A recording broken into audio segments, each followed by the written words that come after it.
Starting next week, I'll be living with my mom. Taking care of her is on you. If you defy me, you won't be able to make it, so listen up. Curious to see how you'll manage without me.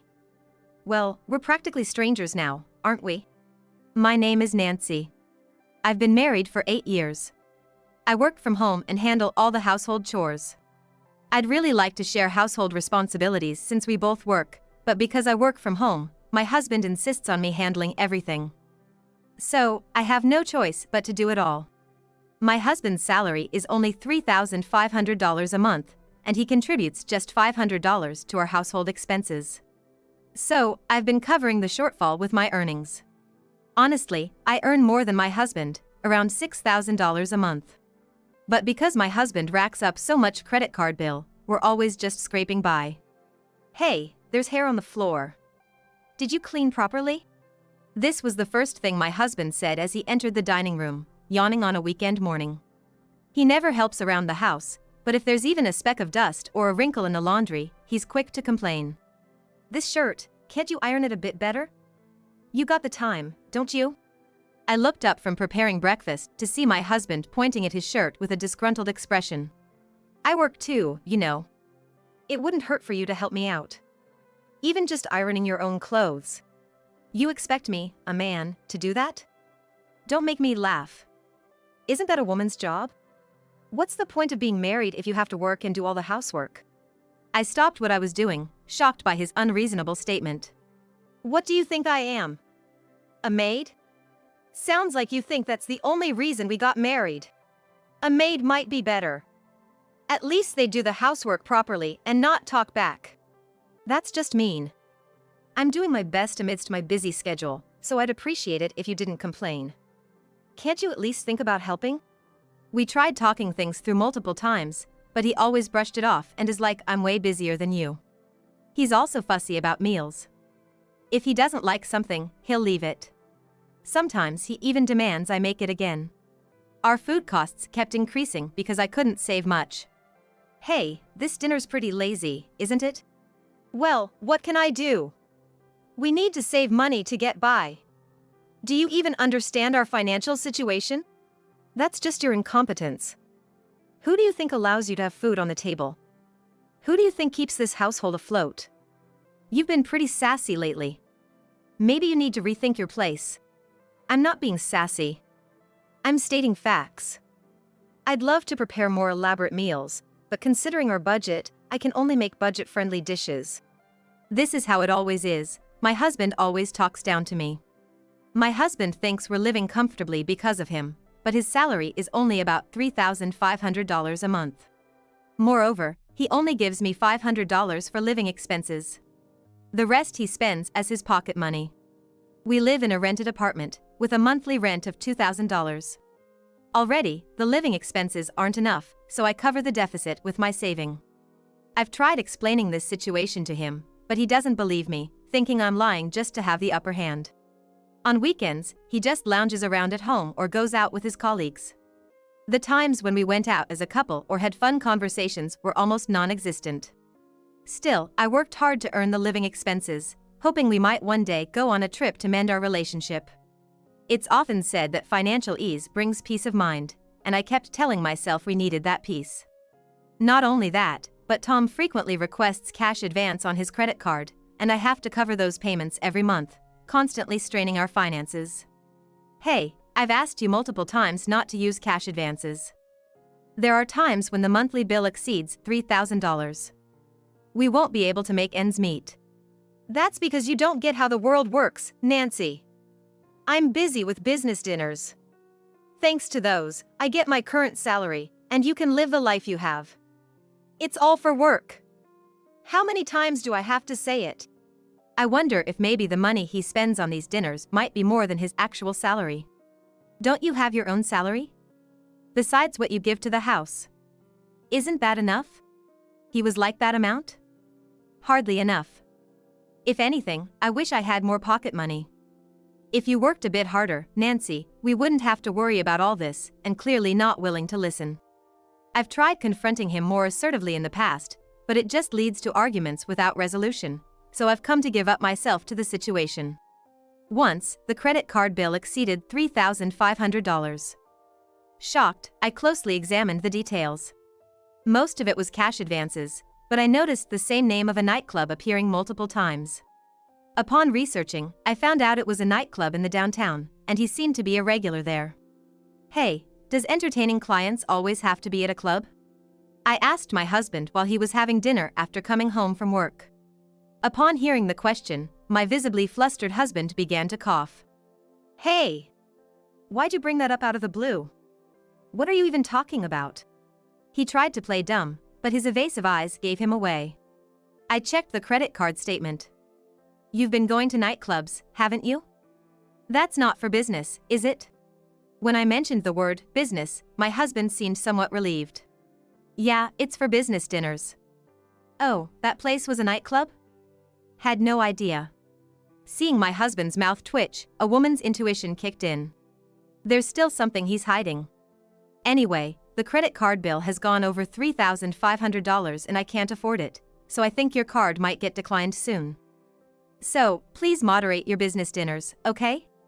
I thought about using this opportunity to claim I couldn't make the payment and cancel my credit card. What? That's problematic. Don't do that, just pay up. No, I can't. Think about our living standard. I can't afford it. My husband desperately insisted I should pay. It seemed his desperation gradually turned into anger. Suddenly, my husband slammed the table. You trying to ruin my job? If I don't entertain clients, we won't get any deals. I struggle in ways you don't see. I know you're working hard. But do we really need to go into debt for whining and dining? Doesn't the company cover that sort of expense? The company ain't that generous. You, with no clue about the real world, shouldn't talk as if you know. With that, my husband dramatically closed the door and went to the bedroom. I could only sigh, continuing my dinner alone. One day, as soon as my husband returned from work, he blurted out to me. We're gonna live with my mother starting next week. You'll be in charge of taking care of her. What? What's this all about? You can't just drop this on me. It's no big deal. You're always home. I have work, so I can't take care of her. Hey, I work too. It's impossible for me to juggle a job, housework, and caregiving. Really? Your job's just some easy task at home with a computer, right? Not like my hectic job. Anyway, I'm counting on you. How are we gonna manage the household expenses with no money? Shut it. All you need is cutting back. We're already cutting back. We're in this situation even with the cuts. Be aware of that. I lost my temper at his unilateral decision and yelled. Seeing me like that, my husband looked surprised. After a moment of silence, he grinned, seemingly having an idea. Oh, if we live in my family home, we won't need to pay rent, right? That'll save money. Yeah. I can also reduce the money I put into the household. Let's make it $300 starting this month. Hearing such an outrageous suggestion, I'm pretty sure my eyes must have been wide open in shock. $300? That's even more impossible. Just because we don't have to pay rent doesn't mean caregiving won't be expensive. Like I said, you can manage that by cutting back. I'm super busy. All the household matters are your responsibility. It's about your mother, right? So you should help too. What does she say about this? My mother is all for it. She said it'd be easier for her if you did all the caregiving. What? Even she said so? Can you at least ask her to contribute her pension to the household, Tom? My mother-in-law and I weren't exactly on the best of terms, and I had been keeping her distance. But my mother-in-law is always like a wife's duty is to take care of her husband and family. Since you married and have a family, you must fulfill that responsibility. I wouldn't put it past her to say something like that. But we need to live together, and if she doesn't contribute even a little to the household expenses, our family is gonna fall apart. What? You trying to go after my mom's pension? Can't believe it. Normally, children take care of their parents. You're all about money, ain't you? It's unbelievable. If we had enough income, I wouldn't be saying this. We're barely getting by with just the two of us. We can't afford to support anyone else. If that's the case, why don't you earn more? And while you're at it, do all the chores and caregiving. Do it all perfectly before you complain to me. If I did that, I'd break down. So what if you did? If you end up in the hospital, we'd get insurance money, right? That's probably the only way you'd be useful in terms of money. Anyway, I'm moving out next week. He stormed off angrily toward the bathroom after saying that. It's just too much. What do you expect me to do? I'd always felt mistreated, but the shock of hearing such words from my husband was overwhelming. That day, I cried and made up my mind. I'm not gonna let him have his way. I'm gonna divorce him. I called my parents the next day. Hearing the situation, my parents were furious and told me to come home immediately. My parents' kind words brought tears to my eyes, and my determination to divorce solidified even more. I told them I'd come back as soon as everything was prepared and hung up. I decided to carry on as usual until I was ready for the divorce, doing everything behind the scenes. After sending my husband off to work as usual, I headed to a certain place and requested a particular service. I asked them to hurry, and they were very understanding and cooperative. Then, I looked something up on the internet. To find a lawyer to assist my divorce. I always thought I would never divorce, but once my mind was made up, it felt surprisingly straightforward. After deciding to divorce, instead of feeling regret, I started looking forward to my life after the divorce. I picked up lawyers' contact and printed the list at home, and hid them where my husband wouldn't find them, waiting for the moving day. As I was preparing dinner, as usual, my husband came home from work and started talking with an unusual expression. Something good happen? You're humming a tune. I hadn't realized until my husband pointed it out, but I was indeed humming without even noticing. With thoughts of divorce constantly on my mind and considering trying out farming with my parents back or maybe going on a family trip when life gets better, I realized I wanted to be away from my husband more than I had thought. Oh, I just found a good deal on meat today.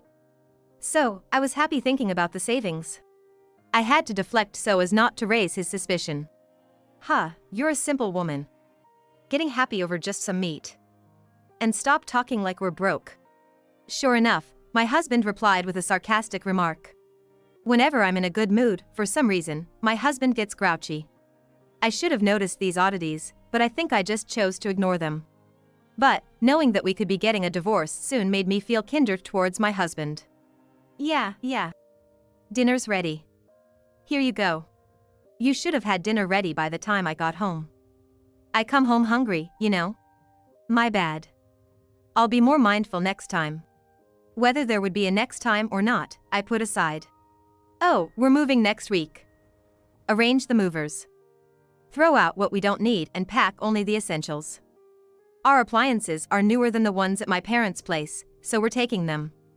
Got it? Understood. Decluttering is important.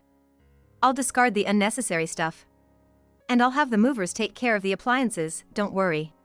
I was gonna stay true to these words. With that in mind, I could respond with a smile even to the words that usually upset me. And then, on moving day. Make sure you handle the move properly today. Be respectful towards my mother. I'll come back after work to check if you've done it right. Pointing at me, he said this and left the house. I wanted to ask what he meant by being respectful towards my mother, but I held my tongue. If he was gonna return after work, it'd be just fine. As planned, I asked the movers to proceed with the moving tasks. Professionals were indeed quick, and in no time, the house was empty. Standing in front of the echoey house made me feel a bit lonely. As I was leaving, I was like, thank you for everything, and headed to my parents' home in my car. I didn't forget to leave the lawyer's contact on the entryway shelf. That evening, as expected, I had a barrage of missed calls from my husband. But I was busy unpacking at my parents' place and didn't answer. When I checked my phone later, I saw 50 missed calls, some of which were from my mother-in-law, which sent shivers down my spine. Just as I thought this, another call came in, and I answered. Hello? It ain't just hello. What the heck did you do? Are you kidding me? My husband was livid. His shouting was so loud that I instinctively pulled the phone away from my ear. I'm not kidding. I did exactly as you told me and got rid of what we didn't need. So, let's get divorced. You think I'm dispensable? If we divorce, you're the one who's gonna be in trouble, not me. You can't even fend for yourself, yet you act all high and mighty. Get back here right now. Well, I can manage just fine on my own, so don't you worry. And guess what? I'm already back at my parents' house. So, let's proceed with the divorce process. What? You're at your folks'? Aren't your parents getting on in years? Planning to support them now? With what? Your measly money? Always nagging about money, and now you'll just be even poorer. That's why I ain't gonna divorce you. Apologize now, and I might take you back. Actually, do you even know what my parents do for a living? I'm not sure about the specifics, but I'd wager they earn 10 times what you do. But I don't plan to depend on them. My income is more than sufficient. In fact, I earn almost twice as much as you. What? 10 times? That's ridiculous. And there's no way you earn that much. You don't have to believe me. But I'm not coming back, and I'm not changing my mind about the divorce. So let's move on. Goodbye. Hey! Wait! Listen to me. He continued to shout, but I promptly hung up on him. My parents, who had been listening with stern faces during the call, smiled and were like, "You did well," once I hung up. He kept calling back, spewing the same nonsense, until eventually, my mother-in-law chimed in and was like, "Come take care of me." So I decided to ignore them for a while. Next, I went on to cancel a credit card. Interestingly, the card my husband had been using was a family card under my name. Turns out, my husband had missed several payments before, and was unable to get a credit card under his own name. Even though he needed it for work, I deeply regretted letting him use my card. Without hesitation, I called the credit card company to cancel it. Now, he wouldn't be able to use it anymore. Upon realizing this, my husband showed up at my parents' house. The door was knocked incessantly, making it pretty clear to my parents and I that my husband had arrived. My father was the first to greet him. My husband looked a bit startled to see my father, but started to complain right away. "Please call Nancy. I need to talk to her. I've heard enough. Did you agree the divorce?" My husband stuttered for a moment. But his anger flared up quickly and he was like, "There's no way we're getting a divorce. I'm being told about the divorce out of the blue, and I don't even know what's going on. All of this is Nancy's fault. You, as her father, should be lecturing Nancy." Hearing my husband's words, it seemed like my father's patience had finally run out, and for the first time in a long while, we heard him raise his voice in anger. "Enough is enough. Blaming everything on Nancy. Don't you understand your own words and actions? Speaking as Nancy's father, you're a failure as a husband. Stay away from Nancy." For the first time, my husband saw my father's anger and he was visibly shaken, at a loss for words. That was when I stepped out. "Listen, Tom. Let's put an end to this. Can you please agree our divorce? Aren't you supposed to be taking care of your mother?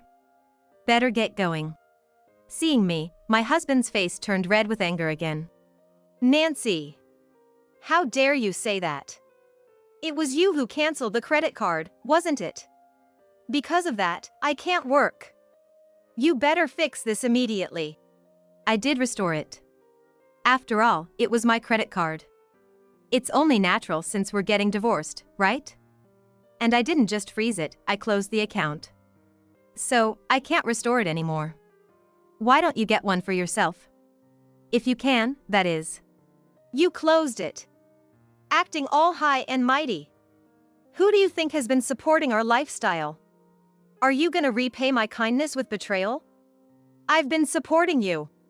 At this point, I was utterly shocked by his complete lack of understanding of the situation. The same lines, time and time again. I started to feel sorry for him, thinking he'd never change. That's when my mother stepped in. "Look, Tom, I'm not sure I understand what you're getting at. Who's been supporting whom? Doesn't that apply to you as well?" My mother calmly tilted her head, asking Tom the question. Suddenly faced with a calm presence, Tom seemed a bit more composed. "What do you mean?" "I've been supporting Nancy. In fact, I've been the one working to make ends meet. So, I don't think I'm wrong here." Hearing Tom's words, my mother sighed and responded. "Well then, who was taking care of the house while you worked?" Cooking, shopping, doing laundry, and cleaning? Are you saying you did all of that too? No, but that's what someone who's being supported is supposed to do. If she didn't, what would be my role? It sounds like you could do all that by yourself then. Listening to you, it seems like you don't understand Nancy's value. Marriage isn't just about dividing tasks. It's about supporting each other. Seems like you got the wrong idea. My husband was at a loss for words at my mother's calm reasoning. But he didn't seem convinced, rather he seemed to be searching for words to defend himself. But we did support each other, right? Nancy, didn't we? Looking troubled, Tom turned to me for support. I was extremely uncomfortable. It wasn't mutual support. You were using me, weren't you? As a maid for housework and a cash cow. Isn't that how you saw me? Pushing him away with my words, he gritted his teeth in frustration and left, shouting that he wouldn't divorce me. My father looked like he still had things to say, his face contorted with frustration, but my mother just chuckled and was like, "What a terrible exit line, huh?" A few days after the incident at our house, I received a call from a company I had contacted to prepare for the divorce. I had hired a private investigator to look into my husband's affairs. They called to report the results of their investigation, and I quickly arranged to visit the firm the next day. The next day, I found out from the results that my husband was deep in the wrong. Turns out he was involved with 3 other women. The business dinners he often mentioned were actually lies to cover up meetings with these women. For a while after the investigation started, he'd been seen going to hotels and dining with one of the 3 women, but that seemed to have decreased significantly recently. When I mentioned the incident with the credit card, the investigator laughed and was like, "So basically, you're saying he couldn't cheat anymore because he ran out of money to use, huh?" I guess that's probably the case. But they had gathered enough evidence for me. With all this proof, I was told I could smoothly proceed with the divorce. They were like, "If you're looking for a lawyer, you might want to contact this law firm," and even introducing me to a lawyer. So, I quickly reached out to that law firm. It seemed they and the lawyer knew each other, and when I mentioned the investigator's name, the lawyer gladly took my case. I quickly went to meet with the lawyer, and given that all the evidence was in order, we were set to prepare for the divorce immediately. I was told to refrain from direct contact with Tom since the lawyer would act as my representative. I conveyed that I wouldn't want to reach out anyway. The lawyer chuckled and was like, "Well, that won't be an issue then." After some time, I guess he received the formal notice because I started getting a barrage of calls, but I didn't answer any of them due to my agreement with the lawyer. However, later, the lawyer contacted me and was like, "Tom wishes to have a discussion with both of us present." Of course, you can decline, but what do you think? Wanting to resolve things quickly, I agreed to the meeting under the condition that my lawyer would be present. On the appointed day, my lawyer and I met with Tom and his mother at the law firm. I was like, "Why his mother is here?" It seems my husband wanted to bring her together. "We're here to discuss, as stated in the notice, your divorce process and Tom's affair. Let's hear your side." "Well, I haven't cheated. This is all a misunderstanding. She probably fabricated all this because she wanted attention. It's really uncomfortable that you're involving an unrelated lawyer. I'm so annoyed, I'd almost like to sue for defamation." "Yeah, that's right. There's no way my son would cheat. She's such a nuisance. And she even wants a divorce? After saying she'd live with us and even take care of me? This is ridiculous." Both of them seemed quite outraged. The lawyer and I were just exasperated. "Do you think we sent the formal notice without any evidence?" With that, the lawyer showed them the evidence gathered by the investigation.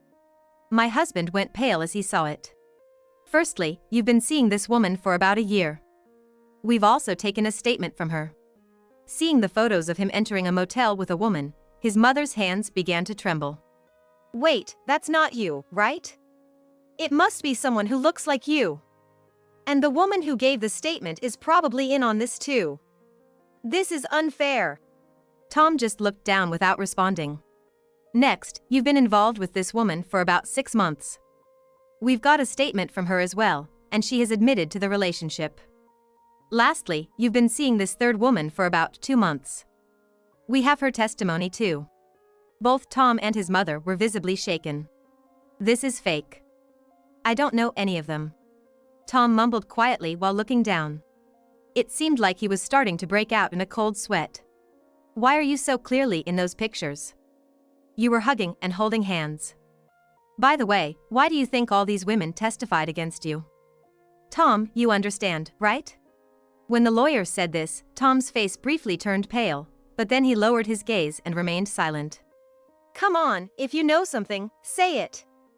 Get a grip. Today is about making Nancy apologize and come back. His mother shook him while saying this, but my husband didn't say anything. Of course, he wouldn't. Tom, you were hiding the fact that you're married from all these women, right? They didn't know you were married, and they asked about the certified mail. I explained the situation properly to them. Tom then raised his head and started to speak with a wry smile. All right, I understand. I'll accept the divorce. Is that okay? My income has decreased now, and I can't afford to pay my living cost, so can you do something with it? Will that settle things? What are you talking about? There's no way we can agree to that. What about my caregiving? Shut up. Just be quiet. Tom finally erupted into a quarrel with his mother right in front of us. What will you do? The lawyer turned to me for my opinion since it seemed like they needed it. I have no intention of changing my mind. We're getting a divorce, and I don't know anything about your income situation. I said, speaking up for the first time. Both Tom and his mother stared at me in surprise. It's mostly your fault anyway. Why can't you just obediently do as I say, he yelled. That's right. You're the one who married once, so it's only right for you to take care of us. I decided to have the final say on this self-centered matter. Tom, you might be reported by the other women besides me. After all, you proposed to all of them and even borrowed money. Oh, by the way, congratulations. It seems like you're going to have a child next year. I don't know if you'll get your mother see though. As I said this with a smile, the two who had been so spirited until then were left stunned. So, if there's nothing else to discuss, we'll end it here. Please contact me if anything comes up in the future. In the quiet room, the lawyer concluded the meeting and I left. The two of them seemed to be enveloped in an atmosphere that was on the verge of sinking. Seeing those two like that, I felt relieved. In the following days, the divorce process started, and eventually the divorce is about to be finalized without any issues. Regarding the division of property, we received confirmation of agreement and it'd be proceeding further. Afterward, my ex-husband's workplace became aware of the rumors about this incident, making his job awkward. He eventually resigned. However, due to the living expenses, caregiving costs he had to pay, he couldn't afford to be unemployed and had to work multiple part-time jobs. Interestingly, the manager at one of his part-time jobs happened to be my friend, but my ex-husband didn't know that. He told the manager the story like he was the tragic hero. But my friend was like, it's all your fault, isn't it? Do you know the concept of karma? After hearing that, my ex-husband became quiet and obedient. So, my ex-husband now lives from his money, trying to make ends meet. When he returned home, unfamiliar caregiving duties awaited, and he couldn't keep up with the housework, turning their home into a mess. Due to reports from the neighbors, the authorities had to intervene, and my mother-in-law ended up in a nursing home. My ex-husband, on the other hand, started missing work due to fatigue and stress. He even had to sell his family home to manage his expenses and payments. This is what I heard from my friend. His whereabouts are unknown after that, but an acquaintance mentioned seeing my ex-husband tossing garbage in the dumpster of a rundown apartment complex, so it seems he's still alive. As for me, the divorce went through smoothly, and I felt an incredible sense of relief. With the source of stress gone, my work is going well, and I received a raise. Since I had inconvenienced my parents during this whole ordeal, I planned a trip with them for next month, and I'm really looking forward to it. My parents manage rental properties, so they're usually at home, and recently, we've been enjoying gardening together, creating a small garden in our backyard.